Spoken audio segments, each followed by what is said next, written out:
Artificial Intelligence, a fan's novel. A fan's interpretation of the Steven Spielberg film AI. Book 2, Death.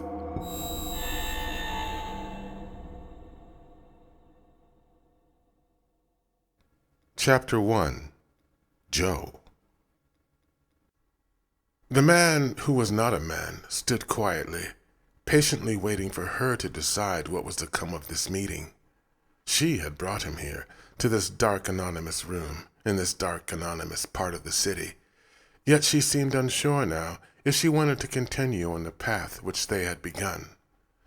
She sat bedside, arms folded protectively around her breasts. Her weary face was flush in nervous anticipation. Or was it fear? The man who was not a man couldn't decide for sure. He assumed the posture, eyes fixed on her, arms loose in folded pockets, hips cocked and suggestive bold, and cut to fit black on black in lapels. Very smooth, very fashion. He waited. "I'm afraid," she said finally. Her eyes teared up, and she looked away. So it was fear after all. Catalog that. Modify profile. Modify approach. Respond. "Of me," the man said. "Yes," she responded quickly, too quickly. Elaborate that. Suggest. "That I will hurt you," he said, his gaze penetrating, unyielding. She took a deep breath. Her chest rose, hitched, fell. "Yes," she admitted, finally. There was drama there. Modify profile. Respond. The man who was not a man waited until he saw her breath catch. "I think that you're afraid of letting go," he said. Her breath released, and he continued. "I think you're afraid of happiness, and this is starting to excite me," he said. He shifted his weight, cocked his head to the side, chin back, and eyes slit. She was looking at him now, not the eyes yet. Check that. He moved closer to the bed, stood in front of her. "Are you afraid of seeing the stars, Patricia? I can show you how to reach them." Her arms unfolded, not yet her eyes. "I'm afraid of what you've got under there," Patricia responded. Her gaze flowed down the length of his body and stopped at the spot. "May I see what it looks like first?" she said. Check that. Modify approach. The man who was not a man knelt before her, hands warmed, light on her thighs. His face was perfection so close. "Is this your first time with something like me?" he said. She averted her eyes, her chest, breast rise, fall. "I've never been with Mecca," she admitted. Catalog that. Respond. He makes an appropriate smile. "Well, that makes two of us," he whispered. She laughs. Relief is in her face. He laughs with her and waits. "I'm afraid it will hurt," she said, plainly. Finally, Elaboration sufficed. Respond. the man who was not a man stood, the perfect contours of his frame alive, yet not beneath the trim folds of his clothing. "Patricia," he said, "once you've had a love a robot, you'll never want a real man again." She smiles at this. He is strength and desire. He exudes an eloquent lust, warmth and pheromones modified by the moment. He gazes down on her. He is patient, understanding. She sees this in him. He sees something, too, beneath the collar of her shirt, and reaches down to part her blouse. She does not stop him. His fingers caress softly along her neckline. Check that. Inquire. "Are these the wounds of passion?" he says, gently. He has found the bruises. She smiles and nods a pathetic lie which she cannot sustain. "No," she admits, finally, and her tears belie the smile behind which she has hidden for so long. Shadows of violence and misery are restless behind her eyes. Catalog that. He cocks his head quickly to the side and back, so fast that she does not notice. Something inside him is activated. "Do you hear that?" she says, puzzled, searching the room. She knows that music. It is something from a dream, from some long-ago time depicted in celluloid archives. Men and women dance there. There is romance and elegant laughter. He moves his hand across her line of vision and draws it towards him. She follows, realizing from whence the music has come. She laughs fully and looks finally into his eyes. His eyes are only for her. "You are a goddess, Patricia," he says, as he moves upon her, this device perfect in its function and form. "You wind me up inside, but you deserve much, much better in your life." He is against her now. His breath simulacrum is on her mouth and neck and breasts, and she is lost in it, and in the heat rising from him, strong against her. "You deserve me," he says. She is consumed by him, beneath him. She will never be the same. He has no awkward moments. He does not tire or subside. His heat and size are calculated precisely, his thrusts perfectly timed. Her passion erupts quickly, fully, and repeatedly. She cries out, "He is superb. He is perfect. He is designed specific." She leaves him finally, regretfully. She wants to know when she can see him again. Saturday? Sooner, maybe. Tomorrow? She will never see him again.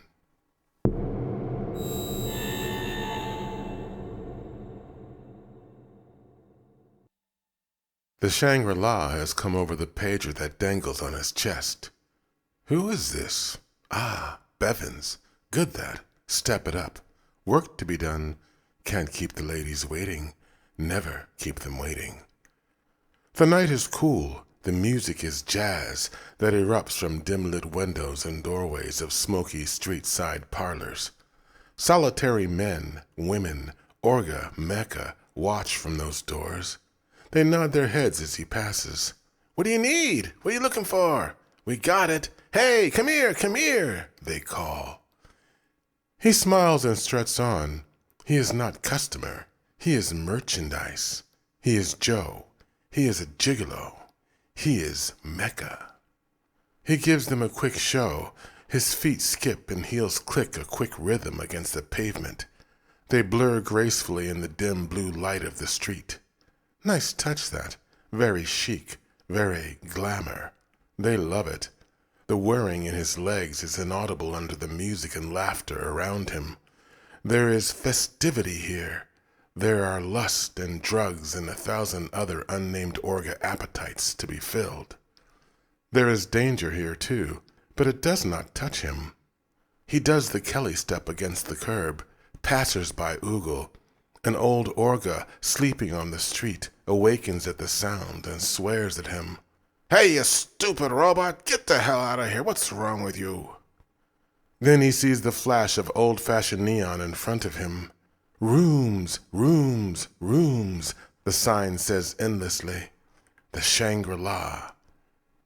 Jane erupts from the door as Joe tips up the entranceway stairs. "Hey, Joe, what do you know?" she says casually, moving away before he can respond. She is sleek in purple and black, flesh-fit suit, flawless, tits and ass extraordinaire, very trim, very sex. The pager dangling from her neck lights up even as she arrives on the scene. Her face is unblemished beauty, lips permanently rouged, and a waistline that will never change. Eyes impossible blue, Mecca blue. "Hey, Jane, how's the game?" Joe responds over his shoulder and opens the door of the dim-lit Shangri-La. He assumes he will see her again, so there is no need for camaraderie. And even if he should not, so. They are Mecca. "Hey, Joe, what do you know?" the tired-looking man at the counter says. "It's Williamson tonight." Check profile. Good, that. "Hey, Mr. Williamson, could you place a D&D on 102? Joe requests, flashing the numbers with his fingers. Williamson nods.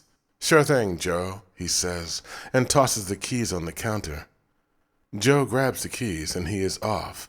His strut is automatic, programmed. "Hey, Joe," Williamson calls. Joe turns, graceful even in this simple gesture. "When you're finished here, make sure you crack your collar open, okay? Show off your operating license.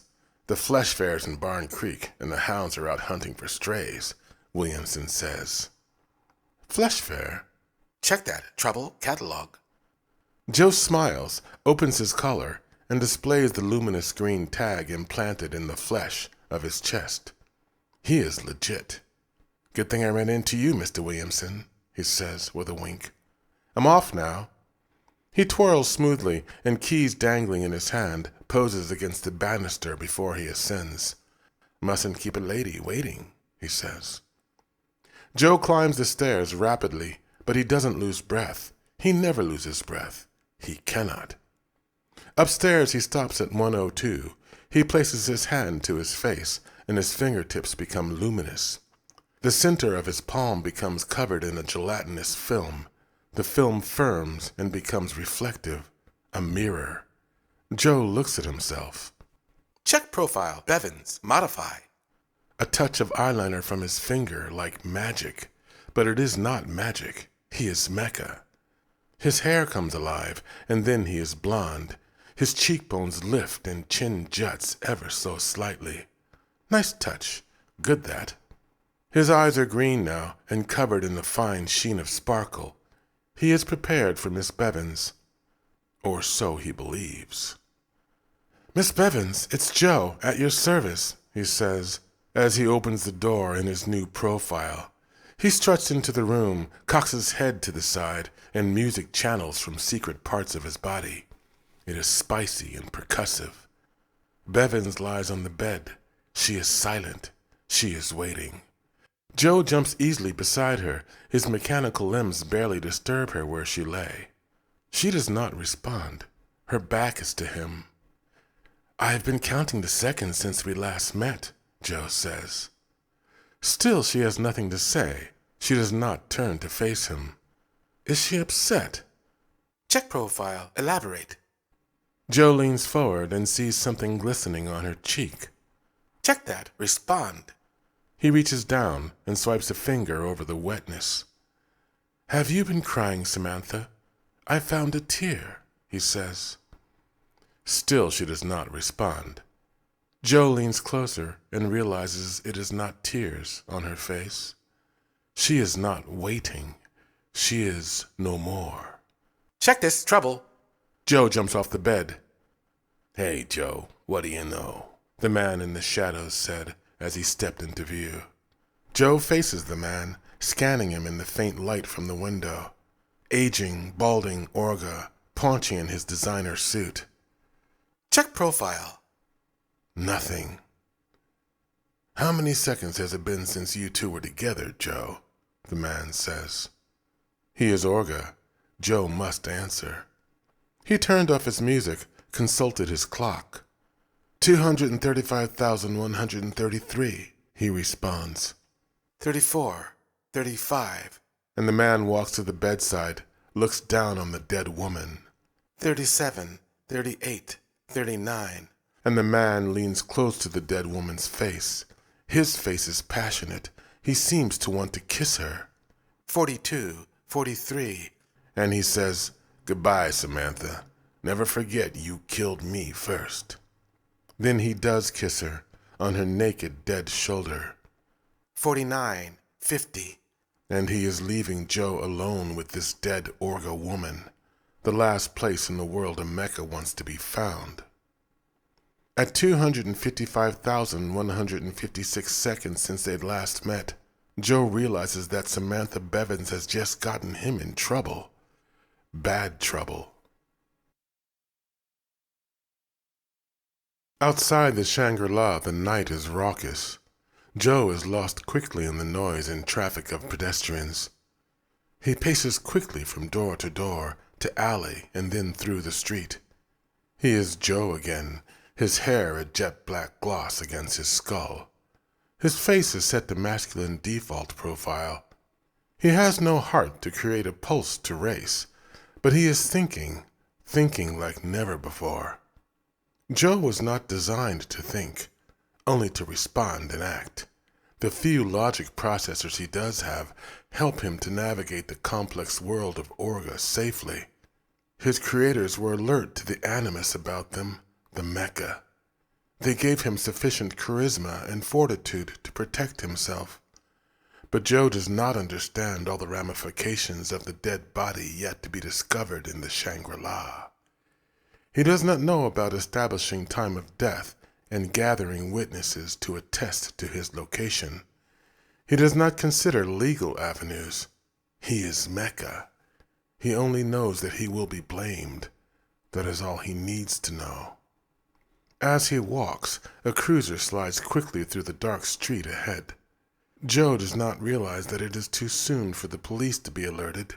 He does know that few in this part of the city have ample funds with which to own a cruiser.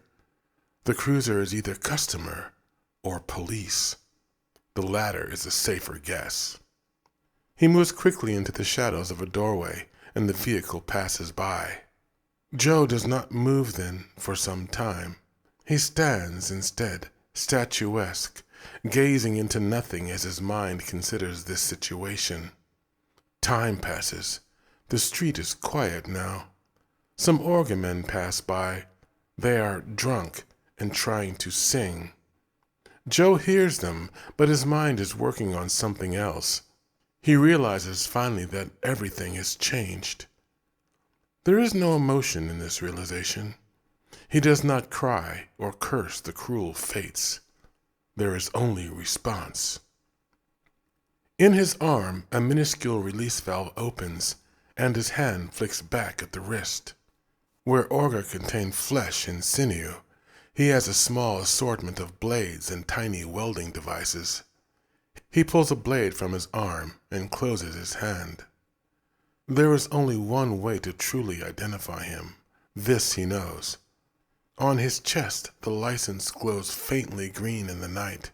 This seal of legitimacy that would ordinarily save him is now the link to his disposal. He opens his collar and places the blade against his skin. It is not real skin. Joe is not real.